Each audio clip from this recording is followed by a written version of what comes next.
बिस्मिल्लाहिर्रहमानिर्रहीम। अस्सलाम वालेकुम स्टूडेंट्स, आज की इस वीडियो में हम एक बहुत ही इम्पॉर्टेंट थ्योरम कर रहे हैं, that is the Rao Blackwell theorem, जिसे हम इन शॉर्ट हम आरबीटी कहते हैं या मिनिमम वेरिएंस अनबाइस्ड एस्टिमेटर भी कहते हैं, क्योंकि इस थ्योरम के थ्रू आप को मिनिमम वेरिएंस अनबाइस्ड एस्टिमेटर मिलता है। इस वीडियो में हमने इस थ्योरम के स्टेटमेंट को भी पढ़ेंगे और फिर उसके बाद उस स्टेटमेंट को हमने प्रूव भी करना है, ठीक है।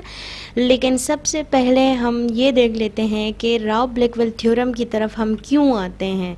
अगर आप देखें तो जो आपके पास इससे प्रीवियस के टॉपिक्स में अगर आप देखें तो आपके पास था minimum variance bound unbiased estimator था, ठीक है।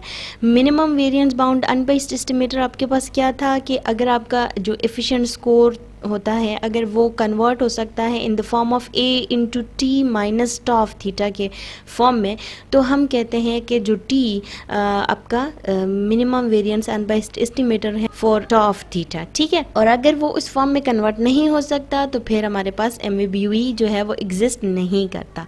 वेरिएंस ऑफ MABUE की अगर हम बात करें तो वो बेसिकली आपके पास इक्वल होते हैं क्रेमर-राउलेवर बॉन्ड के, ठीक है ना। यानी जो क्रेमर-राउलेवर बॉन्ड से आपके पास रिजल्ट आता है वही रिजल्ट आपके पास वेरिएंस ऑफ MABUE से आता है। लेकिन वहाँ पे हमारे पास क्या होती हैं कि कुछ रिक्वायरमेंट्स है, अगर वो रिक्वायरमेंट्स फुलफिल होती हैं तो ही हम minimum variance bound unbiased estimator find करते हैं, ठीक है। और वो रिक्वायरमेंट्स आपके पास क्या है, सबसे पहले रिक्वायरमेंट्स आपकी ये होती है कि जो डिस्ट्रीब्यूशन आप ले रहे हैं जिसके लिए आप MABUE फाइंड कर रहे हैं वो मस्ट आपके पास एक्सपोनेंशियल फैमिली ऑफ डिस्ट्रीब्यूशन से बिलोंग करना चाहिए।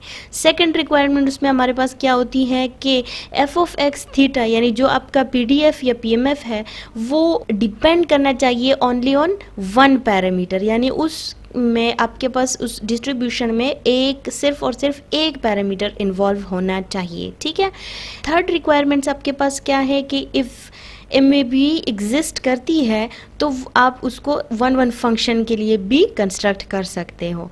अच्छा, अब अगर ये तीन रिक्वायरमेंट्स फुलफिल नहीं हो रही, ये थ्री रिक्वायरमेंट जो है अगर ये आपके पास सेटिस्फाई नहीं हो रही तो उस सिचुएशन में हम मिनिमम वेरिएंस अनबाइस्ड एस्टिमेटर की तरफ आ जाते हैं। मिनिमम वेरिएंस अनबाइस्ड एस्टिमेटर आपके पास क्या है, आरबीटी को हम मिनिमम वेरिएंस अनबाइस्ड एस्टिमेटर भी कहते हैं। हम कब इसकी तरफ आते हैं, जब MABUE की रिक्वायरमेंट्स हमारे पास फुलफिल नहीं होती, ठीक है। और राव ब्लैकवेल थ्योरम की हमारे पास जो एक खूबसूरत इसकी खूबी है या एडवांटेज आप कह लें, आपके पास इसके एडवांटेज भी यही है कि हम इसको कंस्ट्रक्ट कर सकते हैं for any function of parameter. और इसके अलावा अगर हम राव ब्लैकवेल थ्योरम के बारे में थोड़ा सा पढ़ना चाहे तो इसके स्टेटमेंट और प्रूफ से पहले हम करना चाहे तो आपके पास जो वेरिएंसेस है ना, यहाँ पे देखिए वेरिएंस की बात हो रही है, हमारी कोशिश क्या होती है, वेरिएंस को हमने मिनिमम रखना होता है। तो हमारा जो पर्पस है वो क्या है,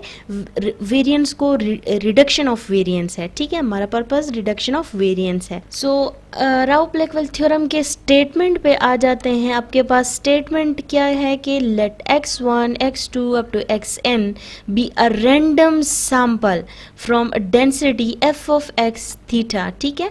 x1 x2 up to xn आपके पास एक रैंडम सैंपल है, एक density f of x theta से लिया गया है, and let t of X vector that is equal to small t of x। ये बेसिकली आपके पास क्या है, t ऑफ x वेक्टर। अब तक जो इन्फ्रेंस का कोर्स हम स्टडी कर रहे हैं उसमें t ऑफ x वेक्टर को हम किसके लिए हम रिप्रेजेंट करते हैं, हम सफिशिएंसी की जब हम बात करते हैं या एस्टिमेटर की अगर हम बात करें तो हमारे पास उसको यूजुअली हम t ऑफ x वेक्टर, क्योंकि वो आप सफिशिएंट स्टैटिस्टिक की बात करें या एस्टिमेटर की बात करें तो आपके पास फंक्शन होता है रैंडम सैंपल का, ठीक है। तो ये t ऑफ x वेक्टर उसके लिए हमने डिनोट किया है कि ये आपके पास क्या है, एक सफिशिएंट स्टैटिस्टिक है। So let t dash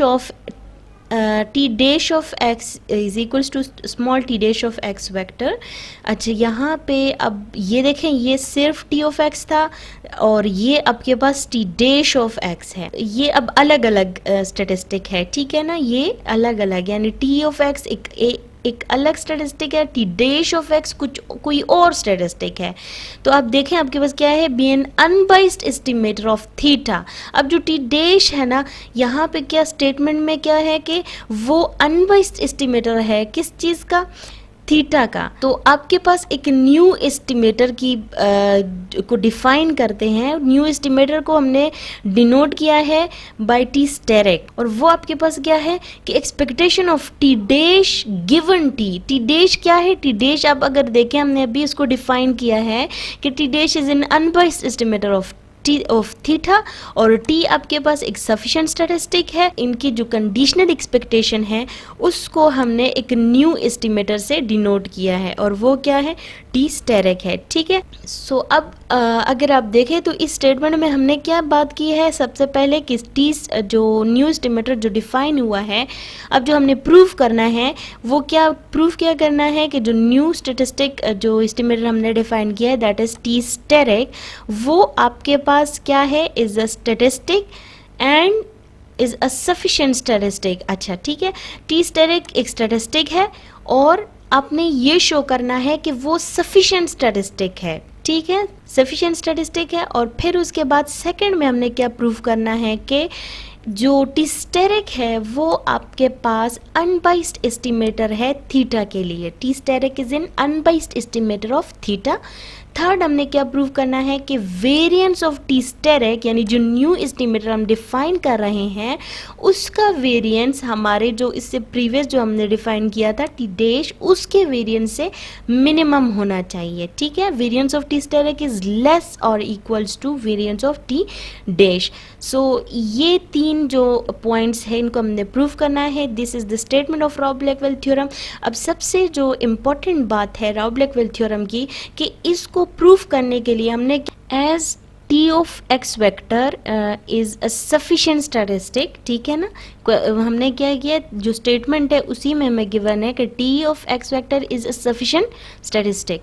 so therefore the conditional distribution of any statistic, in particularly t dash, gives the sufficient statistic t is independent of theta।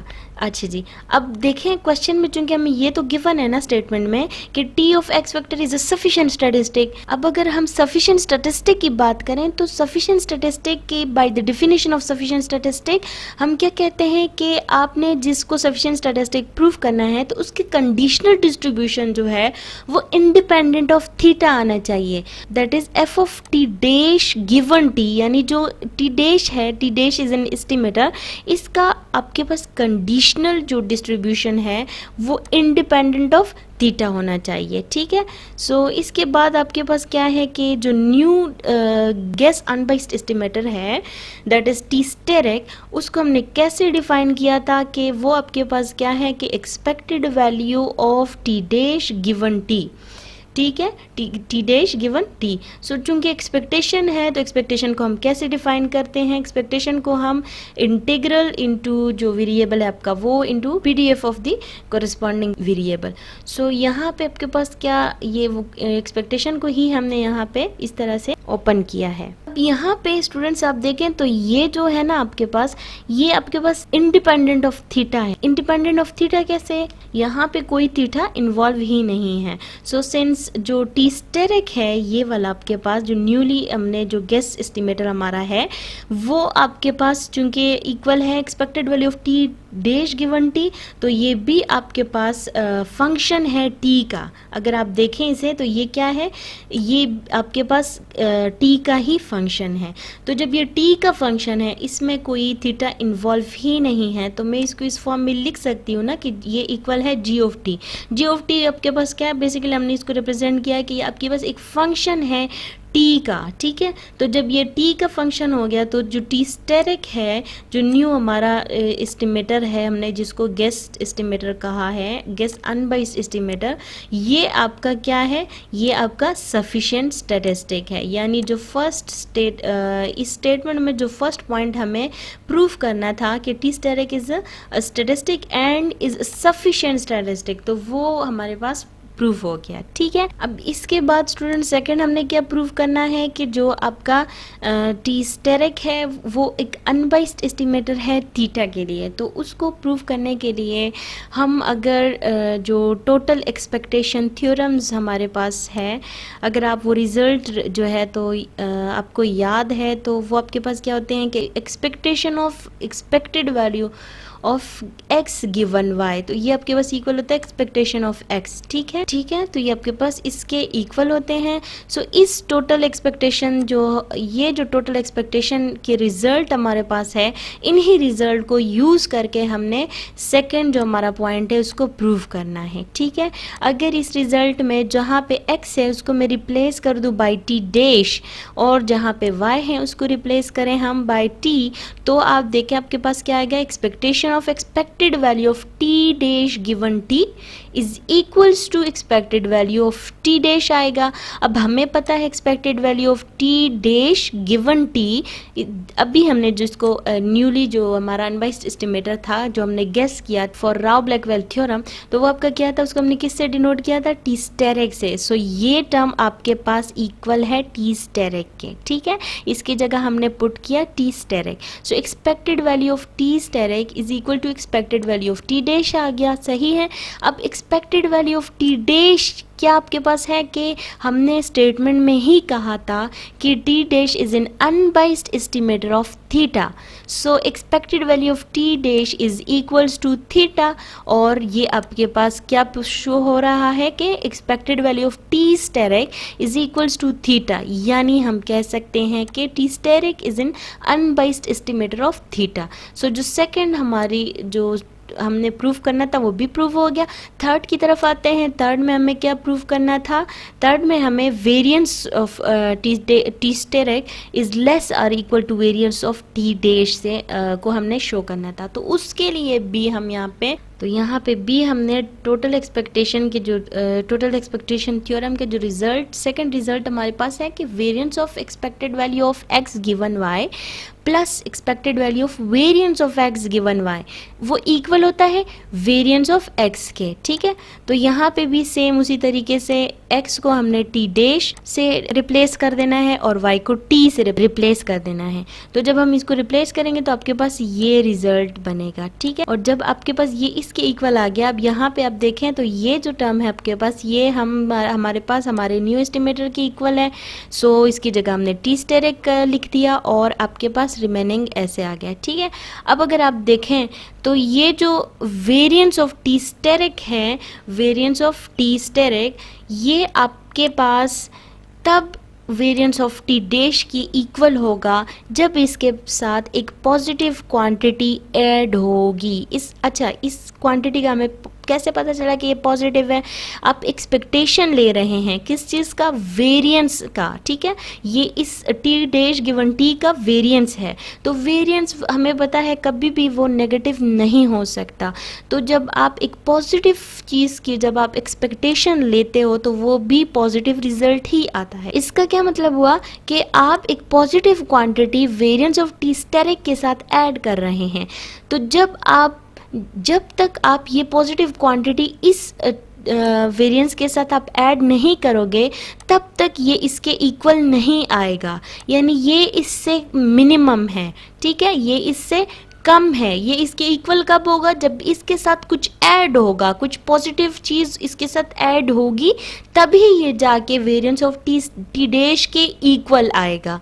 तो ये आपके पास इस रिजल्ट से हम क्या कंक्लूड कर सकते हैं कि हमारे पास यहाँ पे देखिए variance of T asterisk is less और equal to variance of T dash, यानी हम कह सकते हैं कि हमारा जो न्यूली जो हमने गेस किया है एक अनबाइस्ड एस्टिमेटर को, वो आपका मिनिमम आ रहा है than variance of T dash. ठीक है, सो यहाँ से हम ऑब्जर्व कर सकते हैं कि हमारा जो टी स्टेरिक है वो मोर एफिशिएंट है देन टी डैश। सो ये हमें प्रूफ करना था। ठीक है, थर्ड जो हमारा पॉइंट था वो भी प्रूफ हो गया। तो स्टूडेंट ये आपका राव ब्लैकवेल थ्योरम हो गया। आई होप आप लोग को इसकी समझ आ गई होगी। If still there is any confusion you can ask in comment section. Thank you so much for watching.